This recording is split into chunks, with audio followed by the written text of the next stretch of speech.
Vietnam har 84 millioner indbyggere. De bor i et land med en rivende udvikling. Men mange er fortsat meget fattige, især i landområderne.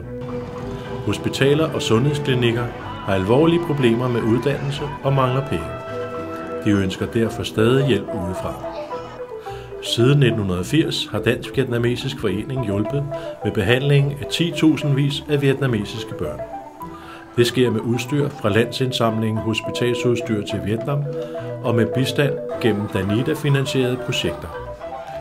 Filmen Børn og sundhed i Vietnam viser, hvordan danske læger og sundhedspersonale har hjulpet deres kolleger i Vietnam.